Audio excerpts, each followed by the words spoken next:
boa tarde a todos, sejam bem-vindos aí a mais um vídeo aqui do canal. Se ainda não é inscrito, cola aqui embaixo, se inscreve no canal. Para você que já é inscrito, obrigado novamente por assistir. Sai uma publicação da Mancha que eles chamam aqui, ó, os adversários internos, Leila e Barros, e eu concordo. Há aqueles jornalistas que vão chamar isso daqui, né, o pessoal que picha o muro, né, aquelas besteiras toda aí que a gente falou no último vídeo. Se você é novo aqui, vou pedir para compartilhar, porque pode ter certeza que a gente vai cobrar firme a questão de contratações, porque quando você vê essas contratações organizadas num livro, né? Eles pegaram aí um livro querendo ali, trazer uma simbologia de um dossiê. Enfim, inscreva-se, ative o sininho, coloca o seu comentário, mas principalmente se você for de grupo de WhatsApp do Palmeiras, se tiver um grupo, se você for ADM de um grupo, vou pedir para você compartilhar, porque esse tipo de vídeo ele centraliza uma questão que pedem muito para ser feito, né? Que são as cobranças, né? Que para mim, não vou falar que não adianta, mas ela tem que ser constante até que resolva, né? É ídolo do clube que o Abel fala que tem gente que está na cadeira confortável e aí é muito fácil para falar, mas ídolo do clube que foi muito mais jogador que ele, ídolo como o Ademir, ídolo como o Ivair, será que o Abel também não considera a opinião desses caras? Porque eu sei que da torcida não é considerado, né? Mas e dos especialistas? É considerado? Pois bem, pessoal, o texto diz o seguinte: os adversários internos Leila e Barros. Gostaria que nossos adversários estivessem fora do Allianz Parque e não dentro do estádio. O Abel Ferreira em entrevista coletiva. Isso é uma das primeiras coisas que eu penso quando ele fala isso da torcida, né? Ele esquece de olhar para si mesmo, quando eu falo não é para ele, né? Mas para quem está em volta deles, né? Uma mentira repetida várias vezes pode parecer verdade, então a verdade precisa ser dita. Durante os 90 minutos sempre houve apoio. Fato, tá? Estou lendo esse trecho aqui. A frase do Abel só pode caber para duas pessoas dentro do clube, porque de fato nossos adversários estão dentro de casa, com a caneta na mão e muito dinheiro no cofre. Seus nomes são Leila Pereira e Anderson Barros, e talvez o Abel nem tenha essa dimensão, né? Nós estamos preocupados com os primeiros jogos do Paulista. O motivo da preocupação é a queda de rendimento do time comandado pelo maior técnico da história. Nos últimos meses deixamos escapar dentro de casa a oportunidade do tri inédito do brasileiro e em questão de dias fomos eliminados da Copa do Brasil e da Libertadores em nossos domínios. É evidente o desgaste natural do elenco, é evidente a necessidade de reformulação com dispensas e principalmente reposição de nível superior às saídas, mas mesmo essas saídas necessárias vêm sendo conduzidas com desrespeito e ingratidão, que demonstra total desapego da diretoria em relação à história do clube. Concordo, né? O Dudu sair, ok, mas a forma como saiu, e não só cabe só o Dudu, né? Você vê agora jornalista fazendo texto, né? Que o atacante estava em casa, que é o Rony, assistindo o jogo. Ah, pelo amor de Deus, PVC. Entramos em um dos anos mais importantes da história do clube, com um elenco capenga, promessas não cumpridas, negociações mal conduzidas e jogadores multicampeões sendo tratados de forma desrespeitosa. O dossiê de contratações e venda de Leila e Barros. Nunca antes tanto dinheiro entrou nos cofres do Palmeiras. E vocês vão lembrar uma frase que eu disse. O excesso de dinheiro para um clube de futebol de repente pode ser um problema.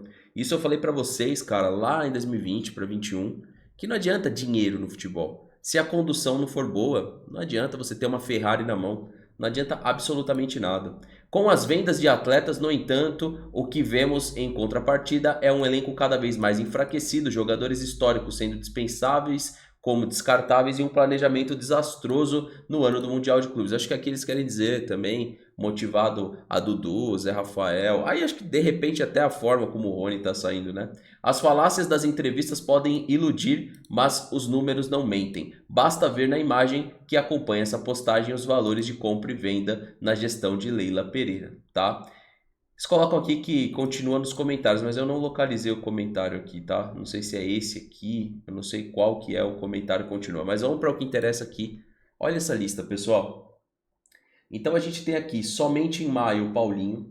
A gente tem aqui atletas que estreou, por exemplo, o Facundo. Reserva 2, vendido mais 2. Não jogou 1, reserva, joga, que é o Aníbal, tá? Encostado agora o Rony, vendido Bruno Tabata, machucado Bruno Rodrigues, Rafael Navarro vendido, Caio Paulista reserva, Piquerez titular. Você vê que tem 3 titulares ali, né? Que é o Piquerez, a gente tem o Murilo, eu acho que dá para colocar o Aníbal também, tá? E o Richard Rios. Aí você tem Breno Lopes vendido, Kusevich vendido, Merentiel vendido. O Rômulo, reserva, agora saiu do Palmeiras, está no Ceará. Faltou a correção aqui. Lázaro, devolvido. Contrato finalizado do Jorge. Contrato finalizado do Jailson. Reserva, Marcelo Lomba. E em má fase, Felipe Anderson. Cara, quando você pega só o livreto aqui do que foi vendido, que é a parte do lado ali, no acúmulo de 294 milhões de euros. Então tem o livro da esquerda aqui, né? A folha da esquerda, que são as compras, e a folha de vendas, cara. É assustador o planejamento. De ruim. É péssimo. O Palmeiras dá a impressão que quando ele compra, ele não pode ofender quem tá jogando. Então é sempre compras duvidosas, compras que você não garante que vai ser titular, compras que são só para ganhar tempo. Enquanto isso, tanto que, se você for olhar, cara, você não tem E, pô, já estamos indo pro 4º ano da Leila, pô. É 4º ano, daqui a pouco 5º, 6º. E a gente não tem um time pra ela falar assim, esse time é meu, ó. Eu que montei isso aqui, ó. Não se tem. E fica difícil, viu, contrapor esse post. Vai ter muita dificuldade pro Passapano fazer isso.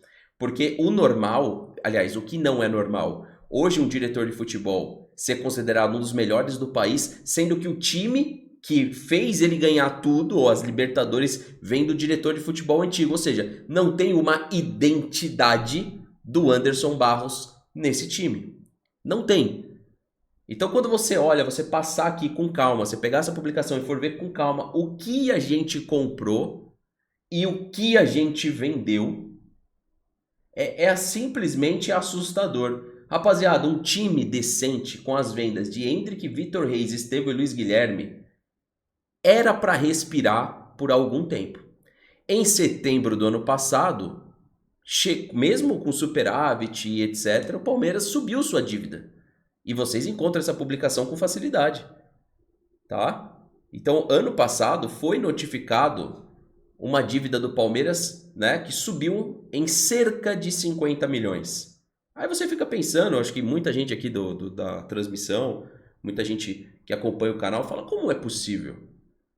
Como é possível? Então, o comentário fixado não está aparecendo para mim porque eu estou pelo computador. Mas quem for lá, ó, vai lá na publicação e lê o restante, tá? Do comentário fixado aqui para mim. Por enquanto não está aparecendo. A nota saiu a 31 minutos, eu dei uma lidinha. Subi aqui para gravar, como eu falei para vocês, eu estava ocupado. E estou colocando aqui para vocês. Então eu acho que é importante ter esse tipo de organização na hora de cobrar, na hora da cobrança, para mostrar para o torcedor, né, cara, que essa é uma gestão que ela ainda vive respirando por aparelhos a gestão passada. Jogadores que já passaram da casa dos 30 anos. Você não consegue trazer novos protagonistas. O Abel iniciou esse ano fazendo uma série de testes. Você vê um Palmeiras no clássico, onde o banco de reservas do Palmeiras e o banco de utilização, inclusive eu mostrei isso daqui através do Dom. Quer ver? O Dom ele soltou um vídeo ontem que simboliza isso daqui que eu tô falando. Vamos escutar o que ele falou? Você tem um clássico contra o Corinthians. E vai ter gente que vai falar assim, não, mas ele tá testando. Cara, se ninguém reclamar, é isso aí pro ano inteiro, tá bom? É isso aí pro ano inteiro. Se isso não for falado, se isso não for debatido, é com o Corinthians, daqui a pouco é o time que a gente vai utilizar contra um Flamengo, numa Copa do Brasil, numa Libertadores, tá? Rômulo tá no Ceará. Sim, saiu do Palmeiras. Aí você olha o super elenco do Palmeiras que vai disputar o Mundial de Clubes para resolver um jogo. Olha quem entra para resolver o jogo, né? O Figueiredo entra, o Luigi entra, o Thales entra, os meninos da base vão entrar e o grande centroavante, o Benedetti. Ué, mas não era zagueiro? Virou centroavante? Vamos acordar, diretoria! Vamos acordar! O time tem dinheiro, dá para contratar e é esse o elenco que o Palmeiras tem. São essas peças para mudar um jogo. Eu já vi o torcedor reclamar por menos, mas por muito menos sobre o banco de reserva. O nosso banco desse ano é desastroso, é um banco de teste. É um jogador que tá com 6 quilos a menos, o outro jogador que tá machucado, o outro jogador que mal estreou, que ainda nem tá no banco. Aí o que a gente contratou também vai só em maio. Cara, que é isso, velho? Que é isso? Como é que a gente aceita isso e chama isso de planejamento, cara? O Abel tá chamando isso tudo de recarga de energia. Tá bom. Do nosso lado aqui, a gente vai questionar principalmente a questão do atacante. Falta a questão do atacante. Me preocupa a lateral direita. O Palmeiras sinaliza que precisa de um segundo volante. O William Santini seria esse cara para ser meio que primeiro e segundo. Por exemplo, jogo igual de ontem, o William Santini encaixaria perfeitamente. Perfeitamente nas mudanças do Palmeiras. Mas não, a gente olha, ele faz a estreia, ele promove a estreia do Figueiredo justo num clássico na qual o Palmeiras precisa ganhar o jogo. É assim, é um esforço muito grande, uma engenharia muito grande, é um planejamento tão grande que é impossível de compreender, né? Bom, queria saber a opinião de vocês aí sobre a nota da Mancha. Não esquece de compartilhar também, que é importantíssimo aqui para o canal. Compartilhe e passa com calma para você analisar antes de você fazer um comentário aqui só pela emoção. Analisa, cara, o que foi comprado e o que foi vendido e me conta aqui embaixo nos comentários, cara. Se o que foi vendido não dá pra gente ter montado um time, cara, muito, mas muito melhor mesmo. Agora, tem uma outra questão aqui também, tá? Que se você for analisar o perfil de vendas, as vendas top de linha, claro que você tem muito uma questão da categoria de base, mas é inadmissível você fazer, eu vou falar algumas, tá? Contratações como a do Tabata, contratações como a do Navarro, contratações como a do Jailson, que você perde tempo, você fica tentando convencer o torcedor que esse jogador presta, depois você mesmo não acredita que ele presta, você tem dificuldade de fazer a venda desse jogador, às vezes você vende, o clube nem te paga direito, que também tem isso, tá? Que a gente considera que tudo entrou, que o dinheiro tudo... E a gente tem uma situação, por exemplo, com o Internacional que já refuta isso aqui que eu tô falando. Então, cara, pra mim, publicação na medida tem que ser compartilhada e você precisa pensar na hora de defender essa diretoria. Inscreva-se no canal, ative o sininho, deixe seu like e o seu comentário que é fundamental. Tamo junto.